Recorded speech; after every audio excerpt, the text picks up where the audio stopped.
अखंड मंथन के सभी दर्शकों को नमस्कार। मैं हूं शेखर त्रिपाठी और आप देख रहे हैं हमारा YouTube चैनल अखंड मंथन।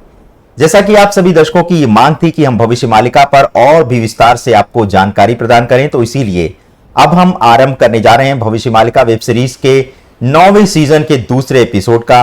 तो इस एपिसोड में देखिए कि श्री अच्युतानंद जी महाराज द्वारा भविष्य मालिका ग्रंथ में कौन कौन सी अनोखी घटना घटने की भविष्यवाणी की गई है। भविष्य मालिका की प्रमाणिक पांडुलिपियों का अध्ययन जब श्री साहू ने किया तो उन्हें कुछ महत्वपूर्ण तथ्य प्राप्त हुए। श्री साहू एकमात्र ऐसे लेखक हैं जिन्होंने ओडिया भाषा में भविष्य मालिका में लिखी गई भविष्यवाणियों को समाहित किया है।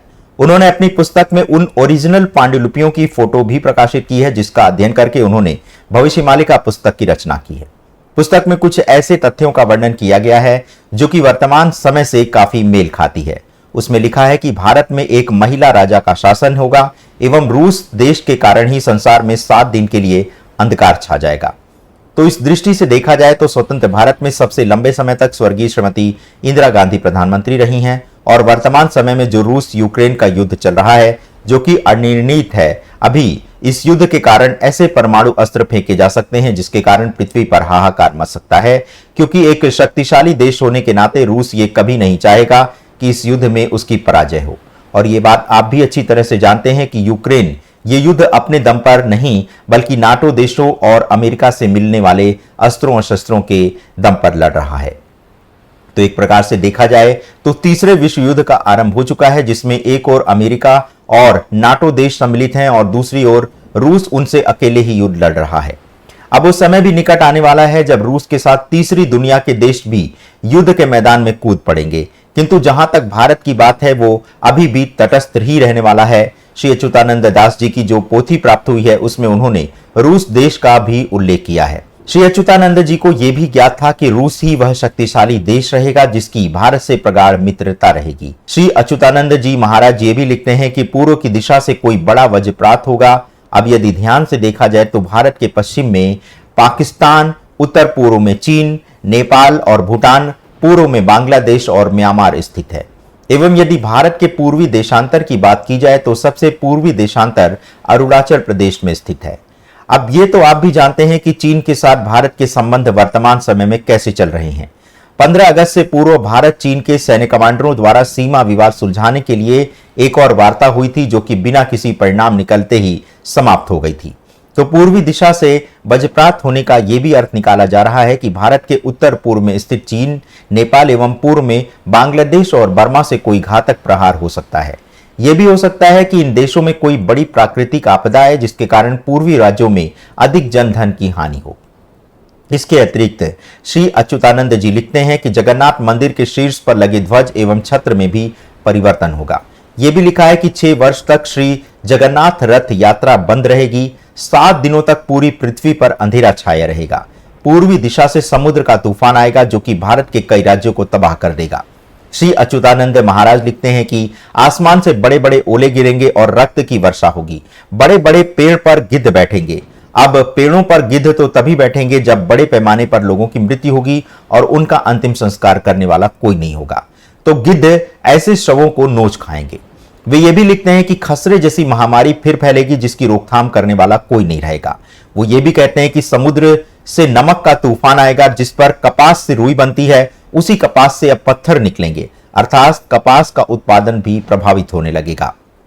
बड़ी बड़ी चट्टानें टूटकर गिरने लगेंगी। आप देख ही रहे हैं कि 2023 में वर्षा के मौसम में जिस प्रकार से हिमाचल प्रदेश एवं उत्तराखंड में पहाड़ गिर रहे हैं वे भी इसी का संकेत कर रहे हैं कि जैसा भविष्य मालिका में लिखा है। वे ये भी लिखते हैं कि नास्त्रा लांजा में कोई बड़ा भूकंप आएगा। अब ये नास्त्रा लांजा कोई स्थान है या फिर कोई देश ये स्पष्ट नहीं है, क्योंकि उन्होंने नास्त्रा लांजा में भूकंप आने की बात कही है।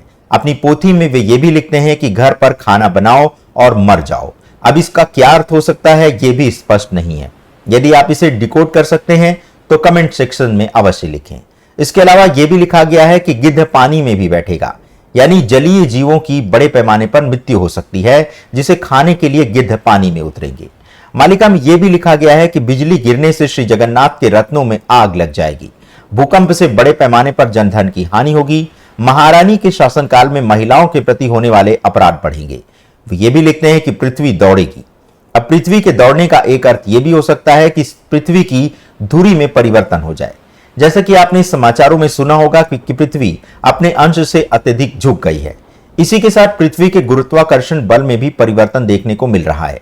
मलिका में यह भी लिखा है कि एक बड़े राष्ट्र के विघटन के कारण कई छोटे देश अस्तित्व में आएंगे। तो इसे डिकोड करने पर यह ज्ञात होता है कि चीन का विभाजन हो सकता है और चीन के टूटने से कोई देश अस्तित्व में आ सकता है। जैसे सोवियत संघ का विघटन हुआ था, ठीक उसी प्रकार चीन का भी विघटन हो सकता है। वे ये भी लिखते हैं कि राजा चौंक जाएंगे। तो इसका क्या अर्थ है ये आप दर्शक डिकोड करें, किंतु जहां तक हमने इसका आशय समझा है वो ये है कि ऐसी कोई घटना देश या राज्य में घट सकती है जिसे सुनकर राजा यानी प्रधानमंत्री या मुख्यमंत्री हतप्रभ रह जाएंगे। मलिका में यह भी लिखा है कि नए पटना में झंडा लहराएगा। अब इसका आशय यदि बिहार के पटना से है तो फिर इसका अर्थ यह हो सकता है कि पटना से ही धर्म ध्वजा एवं सनातन के पुनः प्रतिष्ठित होने की कोई नवीन क्रांति का शुभारंभ हो सकता है, क्योंकि चाणक्य के कालखंड में पटना ज्ञान और बुद्धि का सबसे बड़ा केंद्र था। मलिका में यह भी लिखा है कि समुद्र रत्न सिंहासन को स्पर्श करेगा, यानी समुद्री तूफान इतना प्रचंड आएगा कि वो श्री जगन्नाथ मंदिर की 22वीं सीढ़ी तक चढ़ जाएगा और उसके पश्चात जगन्नाथ मंदिर में समुद्र का जल प्रवेश कर जाएगा। श्री अच्युतानंद महाराज ये भी कहते हैं कि मक्का मदीना में लड़ाई होगी। इस मक्का मदीना की लड़ाई किनके बीच होगी, इसके पीछे कारण क्या होंगे, ये स्पष्ट नहीं हो सका है। यदि आप इस तथ्य को डिकोड करना चाहें तो कमेंट सेक्शन में अवश्य लिखें। वैसे मक्का मदीना सऊदी अरेबिया के हज का शहर है। यह मक्का साम्राज्य के शासक की राजधानी है। यह समुद्र सतह से 277 यानी 909 फीट ऊंचाई जिन्नाह की घाटी पर शहर से 70 किलोमीटर अंदर स्थित है। 2012 तक तकरीबन वहां 20 लाख लोग रहते थे, बल्कि इसके अब 3 गुना लोग प्रतिवर्ष इसे देखने के लिए अब आने लगे हैं। कहा जाता है कि यह स्थान मोहम्मद साहब का जन्म स्थान है और कुरान की पहली आकाशवाणी का स्थान भी यही है। इस्लाम धर्म में मक्का को सबसे पवित्र शहर माना जाता है। तो दर्शकों, आज के एपिसोड में बस इतना ही। इस एपिसोड में एक बार नहीं बल्कि कई बार इसको ध्यान से देखिए और इस बात का मंथन करें कि इसमें जो बातें लिखी गई हैं उसका वास्तविक अर्थ क्या है। इसमें दिए गए कई तथ्यों को डिकोड करने का हमने जो प्रयास किया है वह अंतिम प्रयास नहीं है। आप भी इस एपिसोड में दिखाई गई बातों को डिकोड करके हमारे व्हाट्सएप नंबर 7905414965 पर प्रेषित कर सकते हैं। आपके द्वारा डिकोड की गई भविष्यवाणियों को आधार बनाकर हम एक नया एपिसोड तैयार करेंगे। दर्शकों, अखंड मंथन की स्थापना का उद्देश्य भी यही है कि हम सभी मिलकर धर्म की स्थापना करें। यह किसी एक व्यक्ति द्वारा आरंभ किया गया प्रयास अवश्य है, किंतु आप सभी के प्रयास से ही इसे हम आगे बढ़ा पा रहे हैं। यह चैनल किसी व्यक्ति विशेष का एकालाप नहीं है, बल्कि इसमें हमने संसार भर के विद्वानों द्वारा की गई भविष्यवाणियों को समाहित किया है। आप संभवतः इस बात पर विश्वास ना करें, किंतु सोशल मीडिया पर अखंड मंथन पर जितने प्रकार की भविष्यवाणियां प्रस्तुत की गई हैं उतना आपको कहीं अन्यत्र नहीं मिलेगा। और यह सब संभव हुआ है आप सभी प्रिय दर्शकों के अमूल्य योगदान के कारण। बहुत से दर्शक हमसे यह भी प्रश्न करते हैं कि इतनी नियमित प्रसारण के बाद भी हमारे दर्शकों की संख्या अभी तक 8 लाख का आंकड़ा क्यों नहीं पार कर पाई है। तो इसका उत्तर यही है कि जिस प्रकार से धातुओं में सोना सबसे कम मात्रा में और लोहा अधिक मात्रा में पाया जाता है, तो इसी प्रकार से अखंड मंथन से वही दर्शक जुड़ेंगे जो सोने एवं हीरे के समान मूल्यवान हैं और जो बहुत कम संख्या में ही पाए जाते हैं।